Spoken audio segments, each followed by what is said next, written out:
So, Alyssa, I know you've had quite the health journey, right? At the age of 32, you were diagnosed with cancer, which I'm sure was a huge shock. I know at that time you were going up the corporate ladder, living this, quote unquote, successful life. Can you talk about maybe some of the biggest differences you have in your daily routine now versus before your diagnosis? Oh my God, that's such a loaded question. Because before my diagnosis and even during my diagnosis, it was 30 years ago. So I didn't know what I know now, it's pretty incredible to know what I know now. But then it was, just it's a ton of sugars, ton of stress, not sleeping, processed food. In those days, it was what was very popular were the snack wells and the low fat, the low sugar things that I just remember. Weight was always an issue for me. So I was always eating those crappy ass cookies or ice cream or just yogurts or whatever. I mean, it was so bad for you. It was unbelievable. But nowadays, being a nutritionist for 10 years, I am a huge juicer and I juice every day. I also eat very plant-based, 80% of my diet, but I do have really clean animal protein in my diet. So I feel as I age at 63, I've got to build muscle and repair tissue and all of that. So animal protein and like those amino acids are crucial. So I try to get enough protein, but the vegetables and the fruits and the foods that are grown from the earth are where it's at. Like that is where the nutrients are, vitamins and minerals and antioxidants and phytonutrients and, and I love all the legumes and beans because of the fiber. And so my diet is really varied. I do rotate my vegetables like crazy, which most people don't. As you know, with the soup cleanse that I cook and deliver every week, there are 50 different vegetables on that cleanse in the week. So how many people can say that they have a variety of 50 different vegetables?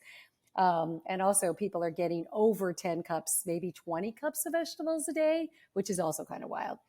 So that's really how, and I'm a huge hydrator, so that's really how my diet has like done a whole, 360 completely. I want to talk about juicing for a second because I think a lot of people want to do it, but they think it's time consuming and they don't know how to get started. So, are you juicing at home or are you getting juices out? And what's your go to juice recipe? So I do juice at home and I have an incredible juicer called Nama. NAMA. And I love Nama because it's a cold press juicer. It doesn't have a heat source. So when these vegetables hit heat sources, they lose a lot of their nutrients.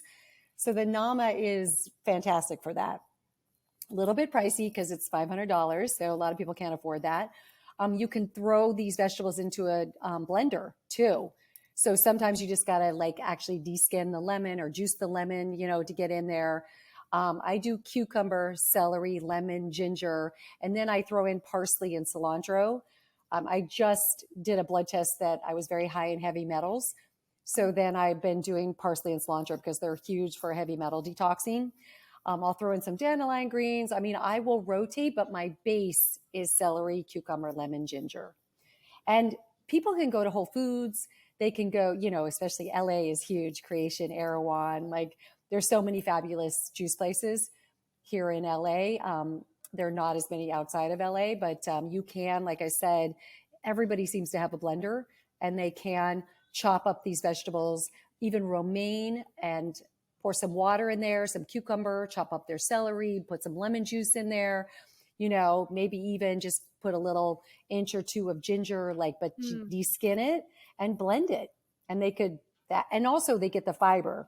So that's the best of both worlds. And you don't need all that fruit, right? That base that you said is celery, cucumber, lemon, ginger. I think Right. people should try that at home. You'd be surprised. Like you don't need tons of like mango and pineapple and this and that. Like just that alone can be good. Yeah. The one thing I always say all the time, like a broken record, is you go to a juice place and you get a green juice and you look on the side of the bottle and it has apple in it. And you're like, apple's good for you, right? Yeah. An apple a day keeps the doctor away. 18 grams of added sugar in a Yeah. green juice with apple. You're only supposed to have 25 added grams of sugar per day. None of us Wow. actually, we all have more than that. So, but one green juice with an apple, which you think is healthy, is 3/4 of the way there. So And also it goes right into your bloodstream and right into your cells, the sugar. So if you're eating an apple, it's a whole different story. You know, it's intact and has the fiber and it's slow to go into the bloodstream. And sugar is really acidic for your cells too. That's why Yeah. that's why they're very cancer cause. Right, If you which have is what I was cancer. going to ask you about, is just the sugar intake pre-diagnosis versus post-diagnosis. And I have my mom was diagnosed with breast cancer. My aunt died of breast cancer. Her father has cancer in her family. So, there's a lot of cancer in the family, unfortunately, and a lot of just preventative measures. Juicing is a huge part of it. Sugar reduction. My mom is amazingly done so much to turn around her health. She's healthier than ever before. She's really used the power of functional medicine, but minding her sugar intake has been a huge part of everything post diagnosis and post radiation. So, can you talk about sugar and cancer? What's going on there? Oh, I mean, sugar in the old days was a good thing because it gave us energy, the glucose going into our cells and like giving us a burst of energy to do the tasks we need to do. We do need glucose, to function. You don't want low blood sugar, but just everything has sugar in it these days because people's palate have changed. So people want sweet. They can't even have anything without it tasting a little bit sweet. So that's really the problem. And everything's been added, like even things that take away some of the good stuff, the gluten-free stuff, you add more sugar for it to taste better. It's just non-fat. You add more sugar to like just have you not feel that rich, miss that richness of the fat. So it's just sugar is just out of control, like in terms of that's the problem. Sugar isn't bad for you. The pure sugar, the little bit of sugar, we need that, but we just overdo it. And Absolutely. it dehydrates us as well as it makes our cells acidic too. Yeah. And I'm curious, you hear people all the time. My mom is a culprit in this. She's like, I just have a sweet tooth. I'm sure you deal with a lot of clients who say that. So if someone's listening today, they're like, you know what, Alyssa, I have a sweet tooth. I love it. Like, how do you kind of transition them over to maybe a less sugar of a diet? Right. That's a great question. Because yes, it's like, I can't give up my sweet tooth Yeah. or I can't get, like that's just me. That's who I am. And I understand that, but it was funny. I had a sweet tooth like years and years up until I started juicing regularly and getting nutrients into my cells, like at a cellular level and eating the right foods, enough fiber, enough protein. I really stopped. The sugar cravings went away completely. I don't even have a single sugar craving today. And I was the biggest sugar fanatic, like couldn't go a day without having sugar. So you can get rid of them. You do have to lessen the amount of sugar that you are eating and pay attention to the packaging and see what the added sugar is on the packaging.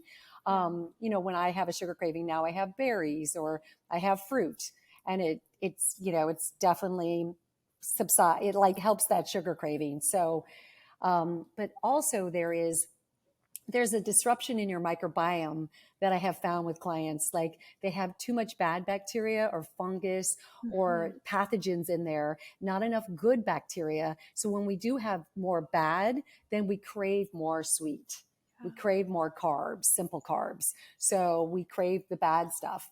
So if you rebuild your microbiome as well, I have found lower the pathogen loads, the fungal, the viruses, the bacteria, like the candidas of the world, you won't have as much of a sugar craving. And that you can do that easily with supplements. Yeah, I'm actually curious what supplements that you recommend. Not that anybody should be supplementing out there without working with somebody, Right. but when it Yeah. comes to gut healing, we have so many people who they're dealing with SIBO, they're dealing with candida, they're dealing with just gut dysbiosis in general. So what are some of your supplements that you use when you're working with somebody who has a problematic gut? Oh my God. This is also a loaded question because I could talk to you about this for hours, but I do a SIBO protocol and I also have a gut cleanse now. And we actually give the gut cleansers some supplements for, to lower bacteria in their gut. Activated charcoal just for 5 days honestly can do such a beautiful number on lowering bacteria as well as resetting insulin levels. So that's another issue that we're dealing with too, with people eating too much sugar. So activated charcoal for only 5 days, a Gaia makes a great oregano oil capsule. It's antiviral, antifungal, and actually antiparasitic. So it's kind of all encompassing in terms of lowering all kinds of pathogens in the gut. 2 weeks on that. That's it. I love that one. I would say that there's a supplement I've been using now called colostrum. You guys have probably, the bovine colostrum. That has been incredible. It has some prebiotics in there. It has nutrients in there. It has stuff that lowers inflammation. Also, it just helps with like immunoglobulins, just to really reset the gut. That's been huge for, I think, a lot of my clients with sugar cravings. And I'm using Amra, ARMRA, but there's a lot of good brands out there. And the activated charcoal is Mary Roos, which I love. So I'm loving those kind of things. I love, actually Tulsi tea is one of my favorite. It's an adaptogen, holy basil. It lowers inflammation in the gut. So that's another great thing to just, reset your gut. Along with some of those supplements. Amazing. I just heard of that brand of colostrum. I was just introduced to them. So it's nice to hear somebody using them and recommending them because I was just getting familiar with the brand. Yeah. A lot of what you talked about, I think there's also a component of when we are stressed or angry or sitting in more negative emotions, we can crave more sugar. So it's kind of almost like a vicious cycle, right? Our energy can play into it as well. What does energy healing mean to you, and how is it a part of your journey? It's a huge part of my journey. I would say in the last 15 years, my husband passed away. It'll be 18 years this year, but 15 years ago, I started getting into energy healing, and it really did allow me to kind of go below into the subconscious more so and see what kind of stories and messages I was telling myself that were true or not true. And some of them were not true, and they were negative ones. They were fear-based ones. They were ones that I was always going to have a health issue because I had been sick so much. Like I didn't just have cancer, but after the cancer, so many health issues, and before the cancer, so many health issues. So I was like, I'm always going to be sick. And then I had 2 girls, and I was worried about my kids getting sick, and it was living from a fear-based mode and in fight or flight. And I realized once I started working with energy healing and really getting to the base of that fear and releasing that fear.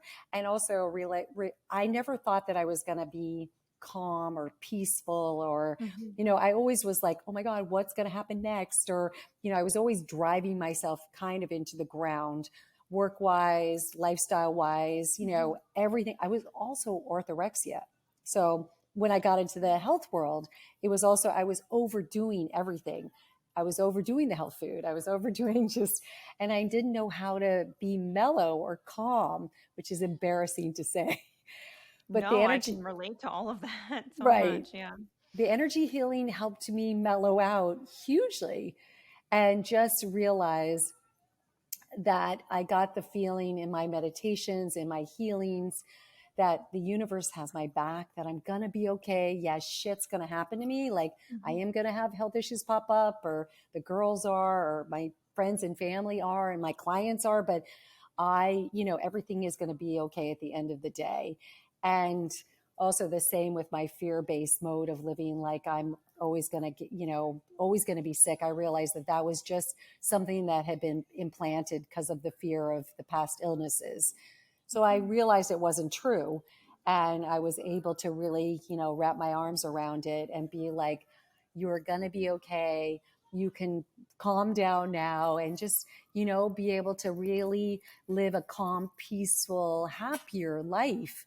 And I think that's what all of that does for us. It's getting in touch with how we're functioning in the world in terms of, like, I would say more fight or flight, or in that parasympathetic nervous system, or sympathetic. You want to be more rest and digest mode. You want to be more parasympathetic, and I didn't even know what that felt like. You're not going to heal from any of these health issues, or really, I think, get ahead of the health issues if you don't get into that mode. It sounds like you're saying you can only find that in stillness. Is that right?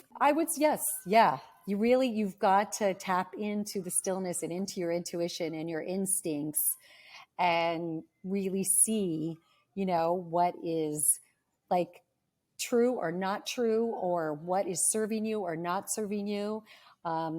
With all of it, like even I do that with my supplements, I do that with my food. I do that with people I hang out with these days. I think it's really important to take, we have to take care of ourselves and we have to come first. But all of us are like, we have family and a loved one that comes first, right? Or even parents that might come first, or a job that comes first. But when we live like that, it's hard to tap into what really works for us. Gosh, this resonates so much with me. And I think I'm still trying to learn how to tap into my body and intuition a bit more. I've come a long way, but it's something I think about quite a bit because, as you know, similar to your old life, I was living in fight or flight all the time with my job where my nervous system is still holding all that. And I definitely feel it. But I'm curious, I'm so fascinated with energy healing. What did that look like for you? Was it Reiki? Like what practices were you doing within that? And how long did it take for you to really feel that calmness and more centeredness when you were going through that process? Well, I would say that I did a little bit of all the energy healing. I mean, I worked with energy healers who just, were able to like just lay out my energy, like talk to me about it, release it themselves, which was kind of wild. Like it's very woo-woo. It's crazy. Yeah, it worked though. Yeah. Right. And then I did Reiki. I was Reiki trained.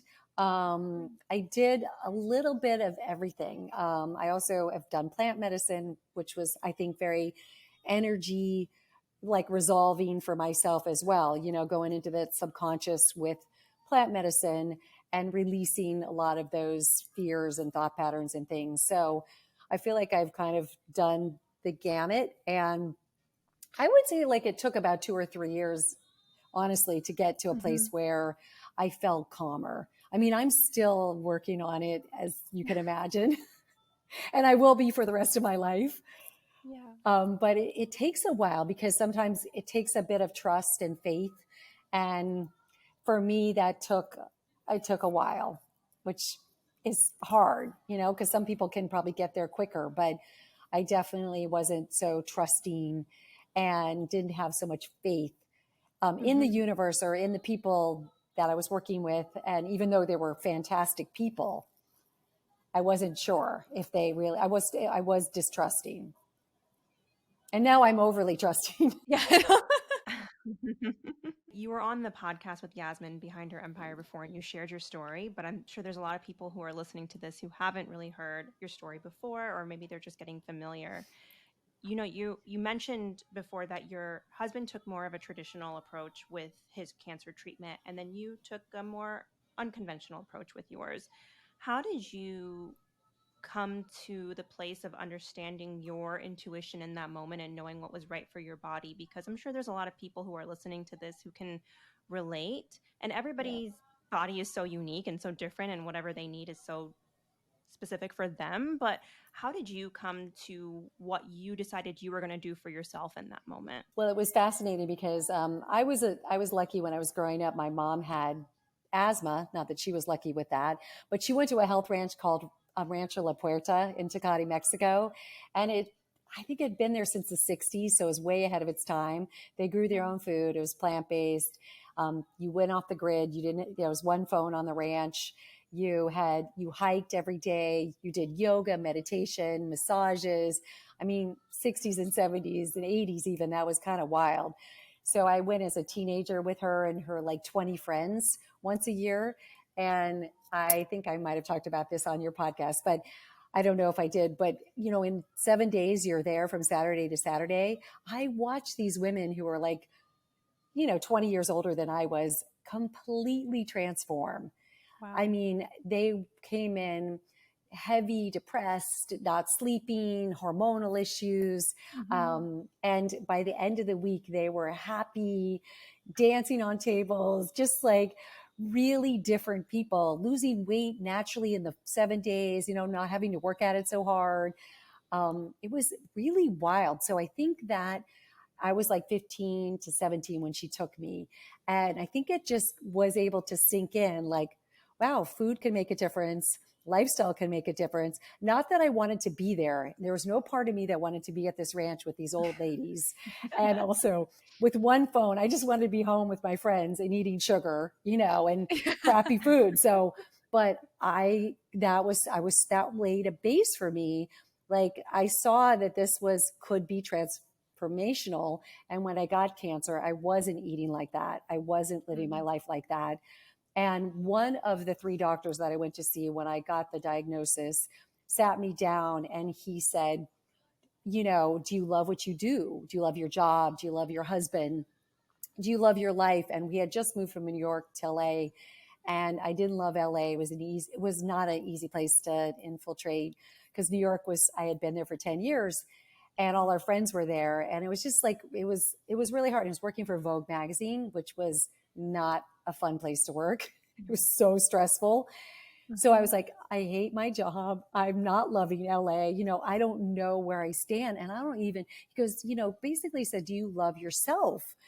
And I don't even know what that means. Like that's an ego thing. Like my mom always said, you're egocentric if you love yourself. And he goes, no, it's about truly loving your being and who you are, and like being able to really like exhale into that. And I was like, holy crap, I don't even know what that feels like or what that means. And that in itself, he goes, we could reset your nervous system and also just get you into a place of loving yourself and really honoring who you are.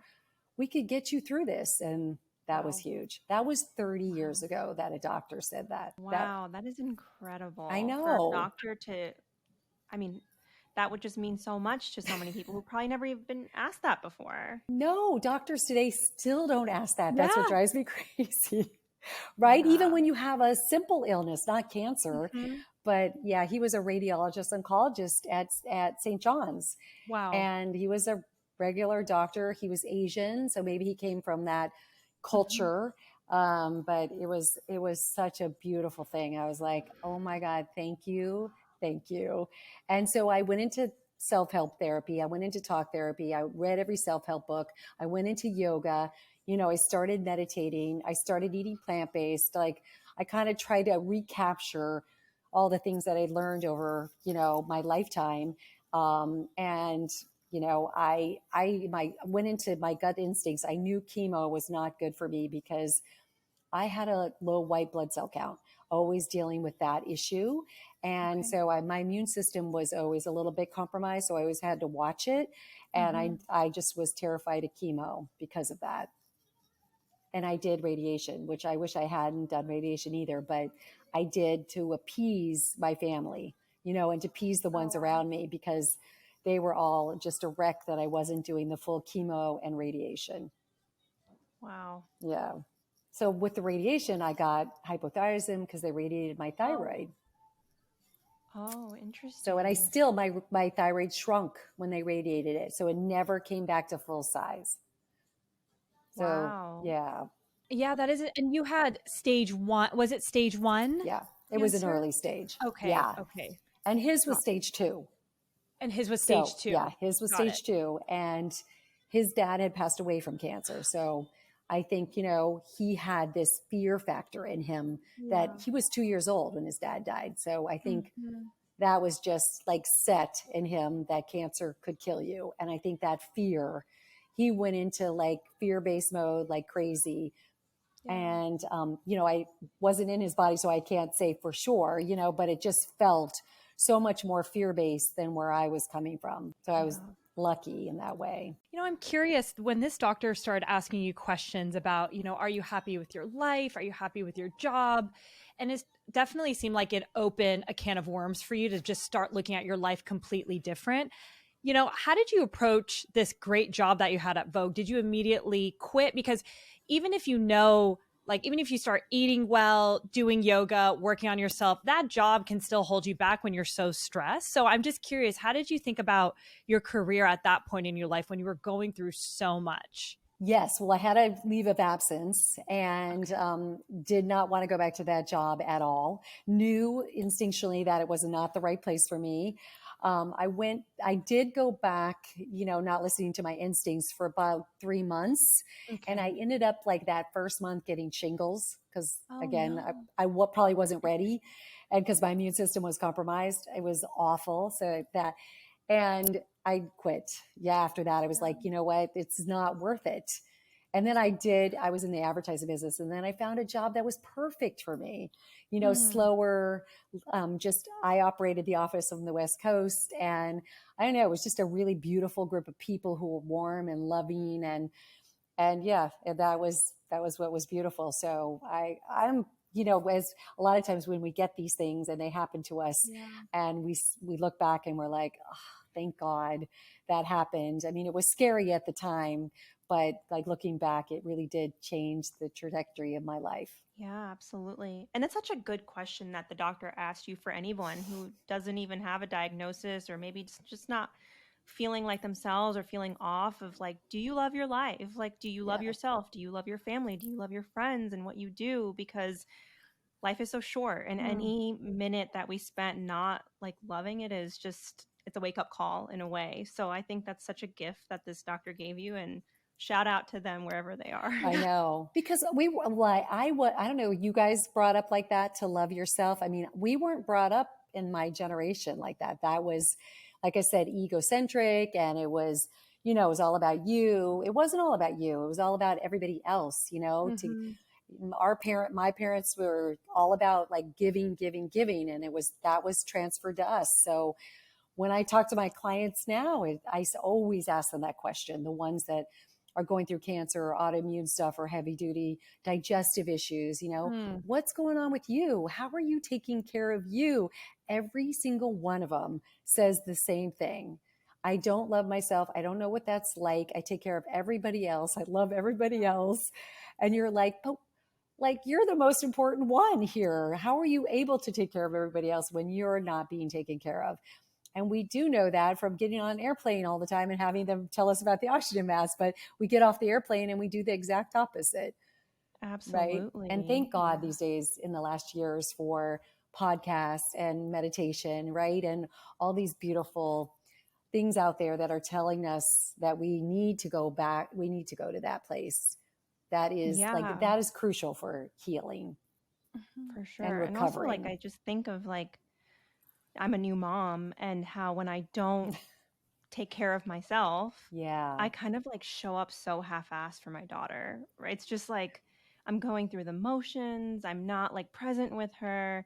And then when I really take care of myself, I'm just the best version that I can be for her. So it's like, right. it's sad. It makes me sad to think of like, I don't want to show up as a half-assed version for like my kid. That's the worst thing in the world. So it reminds me a lot of that for sure. Yeah. I knew that I didn't want to pass that down to my girls. Mm, It's hard growing up yeah. these days, and you grew up in LA, and you grew up with the pressure, and just there's a lot of pressure all over the world these days. But I needed them to love themselves and to Mm, really value who they are, and I didn't. So I needed to work on that so that I could show them what that looked like, and in not in a beautiful way, in a loving way, so they could pass that down to their kids. That was Mm. definitely something that I am very adamant about these days, of not passing down the traits Yeah. that weren't working for me, that I know weren't good, and that did give me health issues along the way, to them. Like, mm, if I mean, they're going to take what they're going to take, and but I just I'm working my tail off to realize that I want to give them all the good stuff, and I also do want to love them and have them feel that they are the greatest thing on earth, to for the most part. Not of course in that ego way, but just that they are so important in the world. mhm, mhm, and Just worthy and just yeah. being themselves. Hmm. Yeah. I think that's the cornerstone of a lot of health Yeah. issues, right? Mm-hmm. You guys, I mean, like, that is like that stress and that fight or flight mode and that unworthiness, the thinking of that.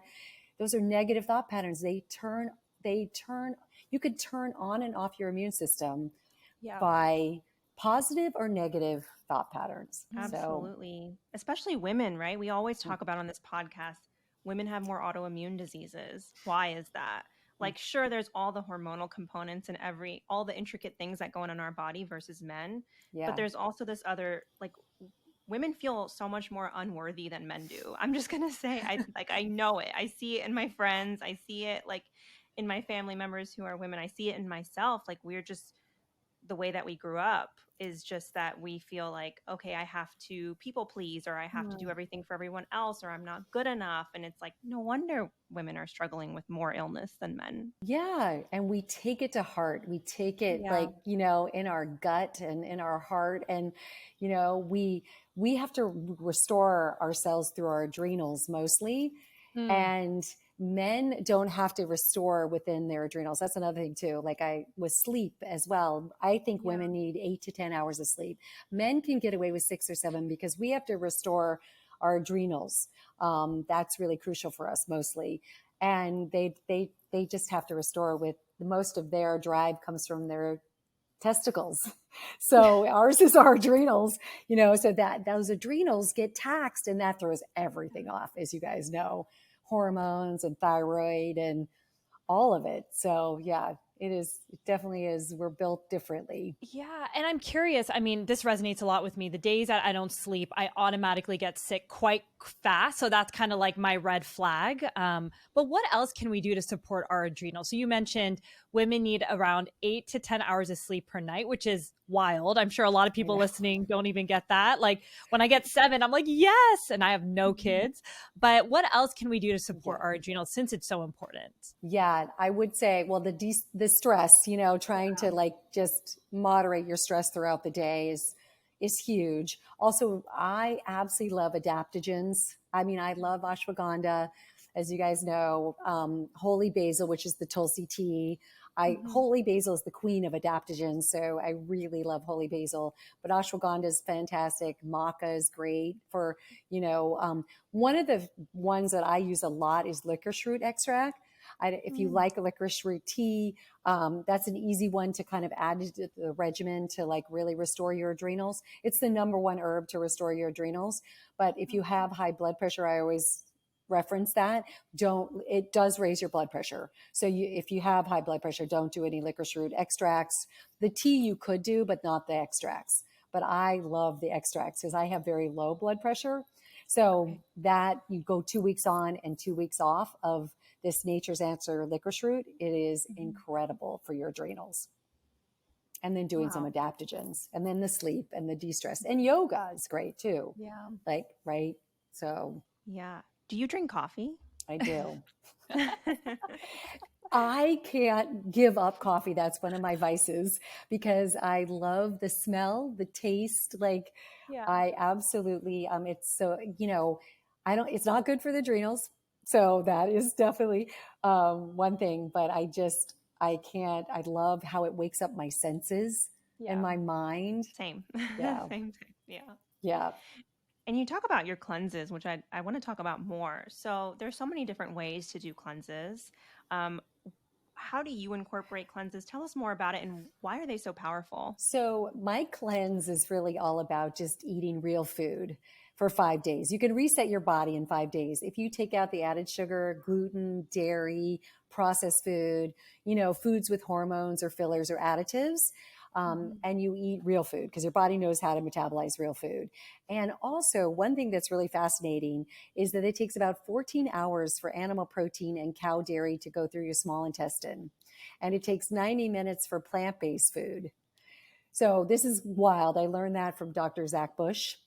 Yeah. And I am not opposed to animal protein, so I'm not against it. I don't love dairy, cow dairy, because it's so inflammatory, but I do eat goat and sheep because it's a different casein molecule, easier to digest. But the cleanse is really about getting all of those vegetables, antioxidants, phytonutrients, it's a low inflammatory diet. So it's anti-inflammatory and it's food that your body can metabolize. So it's 5 days of like lots of vegetables. There's not a lot of fruit on it, but it's very vegetable based. It's very food that's very easy to digest. And I know that some people can have an issue because we do legumes and beans and a little bit of gluten-free grains sometimes. So some of those things can be hard on a digestive system. So we do give them enzymes. So we give them a lot of enzymes throughout the day. Like we can give them up to 6 enzymes to take to help break down, the carbs from these legumes and beans or some of the carby vegetables. And then we give them also a probiotic drink so we can rebuild their microbiome. We give them some apple cider vinegar in the probiotic drink, so that helps with their digestive enzymes too. And so we also give them Mag-O7, which is an oxidated magnesium at night before they go to bed, so we can clean out their intestines. So if anything is hanging out in there. So the idea for me, why I started this was because I just see that people don't eat enough vegetables and plants, right? So I wanted to see what it felt like for 5 days, just to have them eat like this. Not that they have to eat like this all the time, but I wanted to have them feel what it was like to incorporate a ton of food. The salads are huge. The soups are 16 ounces. I mean, it's a lot of food. The bars are big. There's fermented vegetables on there, the probiotic drink. There's lattes at night. So I wanted to give them a lot of food and a lot of plant-based food to see them like feel really full and satiated, tons of fiber, and have them be like, wow, I can eat all this food and lose weight too, and also feel better, like just cognitively sleep better, digestion's better. That was the whole idea. And it just like 8.5 years ago, just took off. I know it's been, and then I started the gut cleanse 1.5 years ago because gut issues are crazy on the rise. I mean, all of us have gut issues one way or the other, right?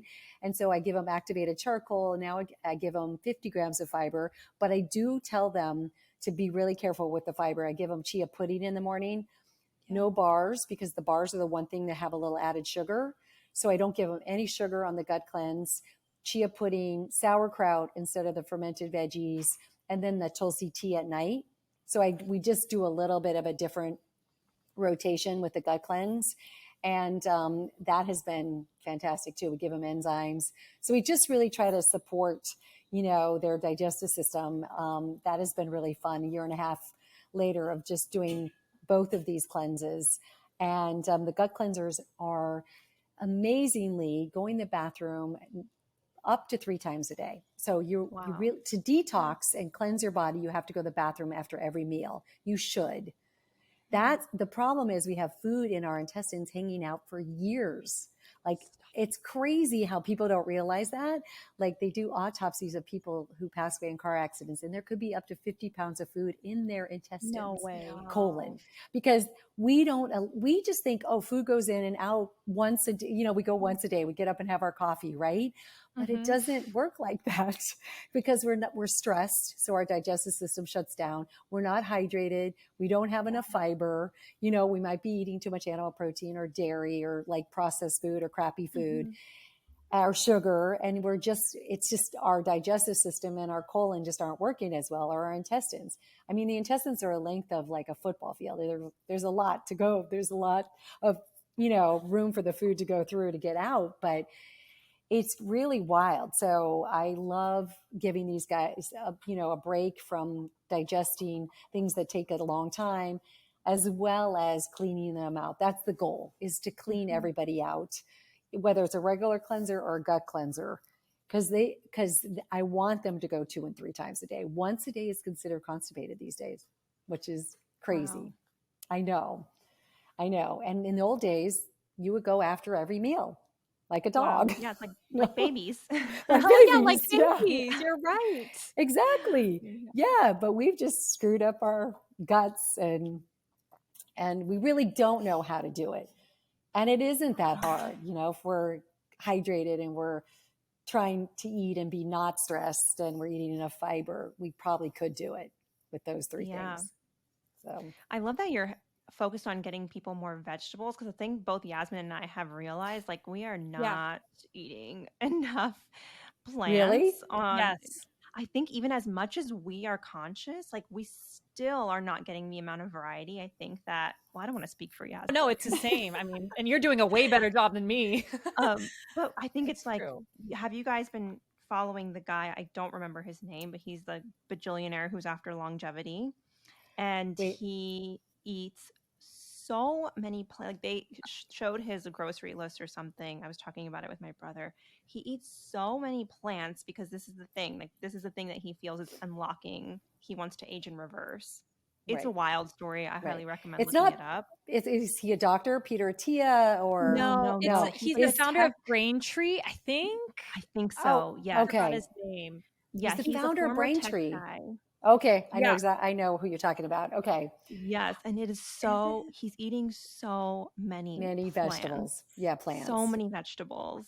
I know, Um, because that, I mean, your body knows how to digest those, and that's where all the nutrients are. I mean, it doesn't have, it's not supposed to be hard, all of this, to get your health to a really thriving place and to get your digestion working. And, I mean, it's just going back to the basics of eating real food. But yeah. Yes. we have come so far the other direction, right? Yeah, especially as you were mentioning, I think you have celiac, is that correct? I Or am I did. making I you put it did have into celiac. remission. I had a Hashimoto's, celiac. Yes. Yes, Okay, I wow, did put it into amazing. remission. Hmm. That's great. I remember when the gluten-free craze was popping up a few, maybe like 8 years ago. And all of a sudden, it felt like people were eating even more processed foods Yeah. than before.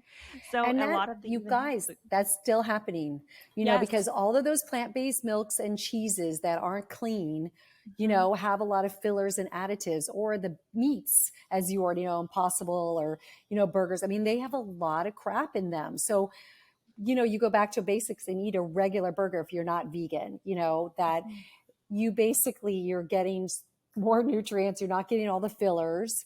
And then you go back to maybe having some feta or goat cheese instead of the plant-based. If you're okay with a little dairy and you can digest it, it's so much better for you. Again, going back to the real stuff. Yeah, absolutely. That's Yeah, it's better to just stick to the outer aisles of the grocery store right.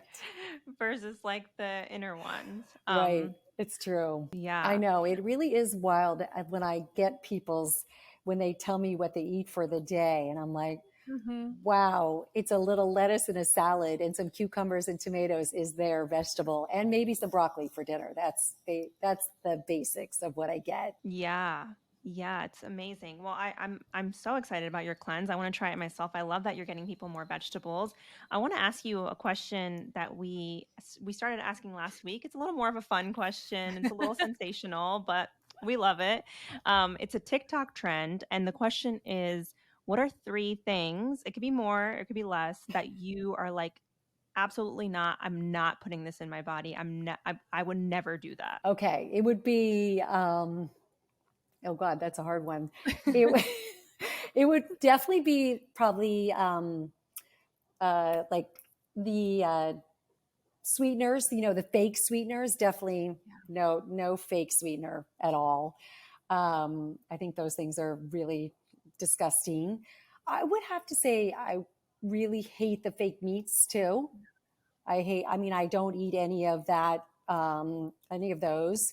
Um, and what would be another thing I don't, I would definitely have to say ice cream.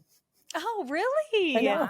Wow. Isn't that wild? Yeah. Yeah. You, Ice cream. I know, because of the dairy and just the Sure. sugar, and that would totally probably throw me over the edge. Oh my gosh, I So think that would be a very hard one for a lot of people. So when I it know. comes to the sweetener, are we also talking like we're talking sugar alcohols? Are we talking stevia? Are we talking monk fruit? No, I do monk fruit. I do use stevia. I'm talking more the aspartame and just what are those, the fake sweeteners, that Sucralose sucrose. and Yeah. Hmm.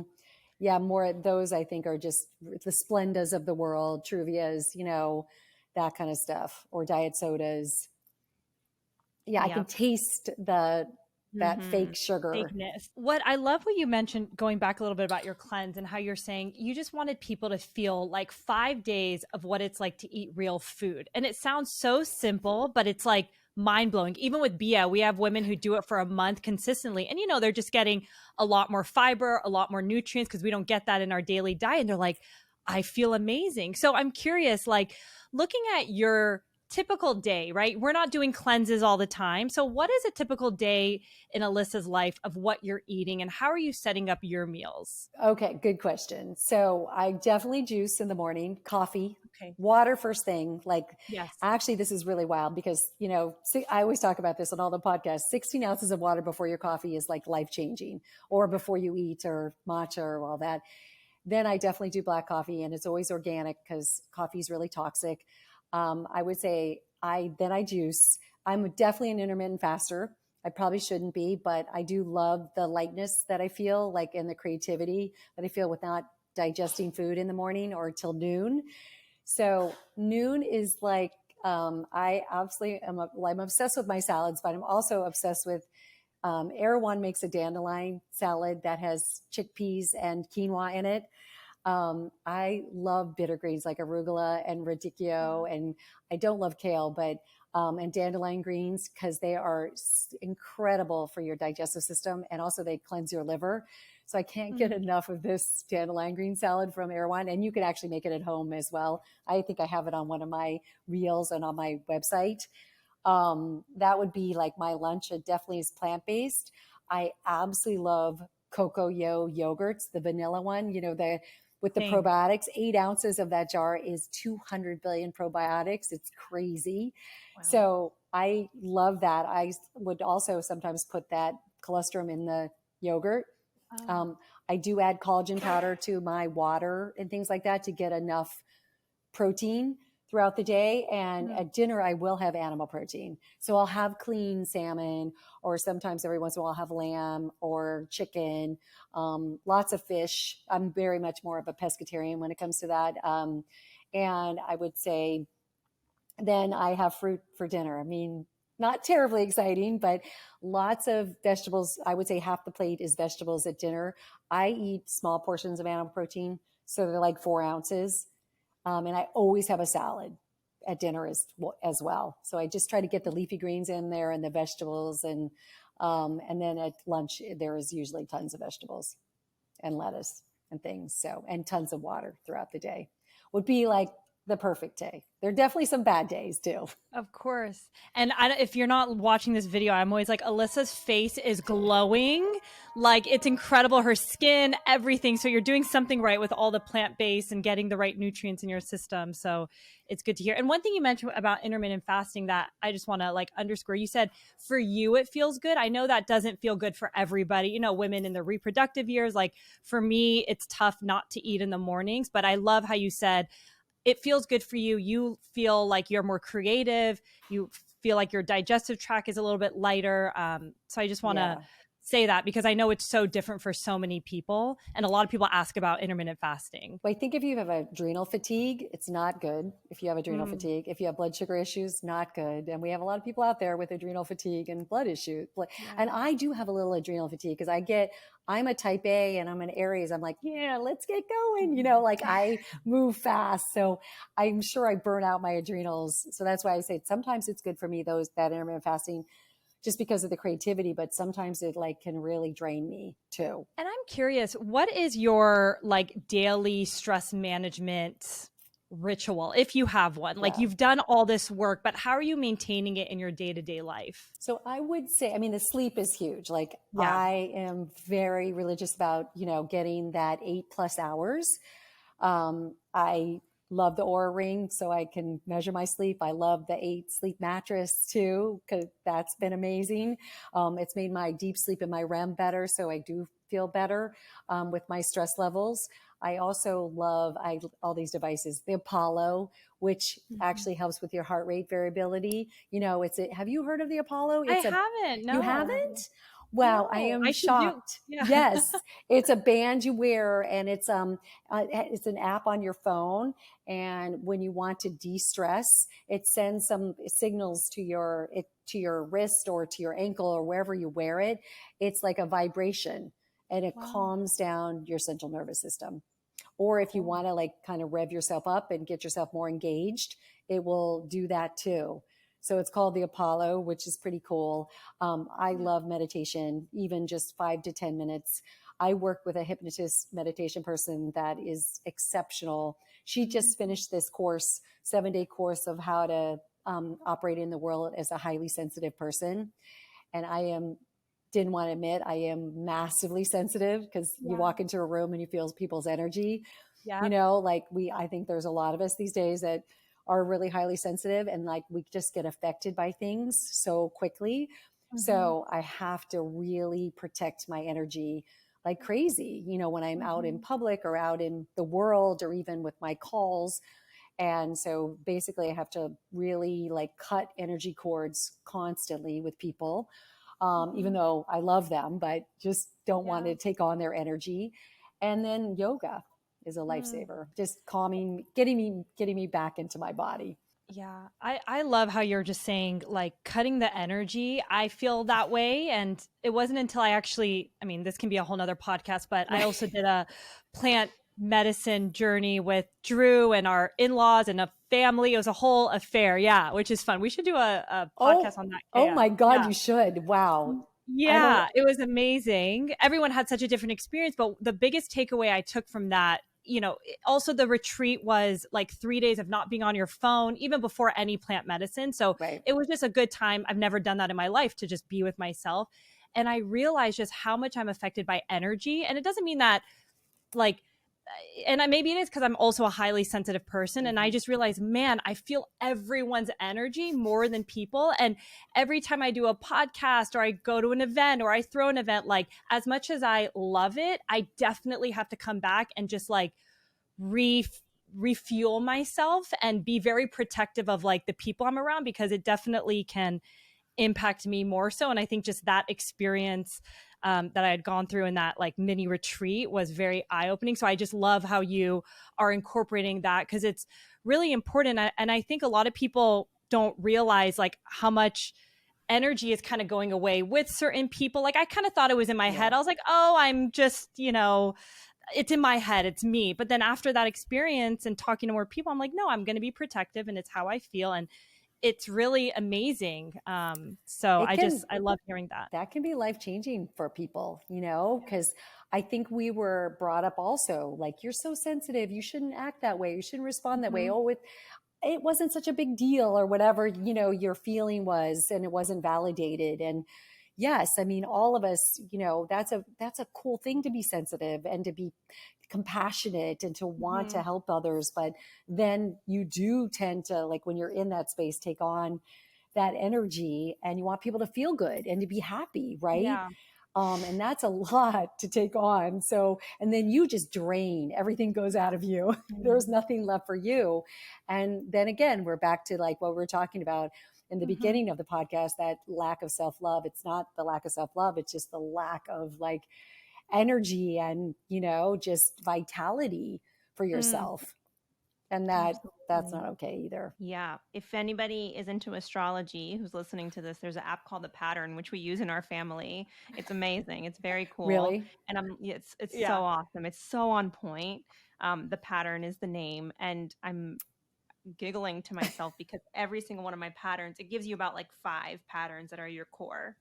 Every single one of mine are sensitive but adaptable, sensitive but something, sensitive but this, sensitive to that. And I'm like, okay, so I guess I'm just a sensitive person. Like I just have to put up with that. Great, thanks. But yeah, it's such an important conversation, just moving in the world as a sensitive person and how it can reframe that to be, actually, it can be a good thing. It can be a superpower, I think, in the end of the day. It could be your superpower. And it also could be your, you know, just whatever you want to get out of life. If it's intimacy with friendships, or, you know, whatever it is with your job. I mean, like, I think like that feeling of being sensitive and knowing how to read a room, or knowing, you know, what is needed next for people, or even your kids.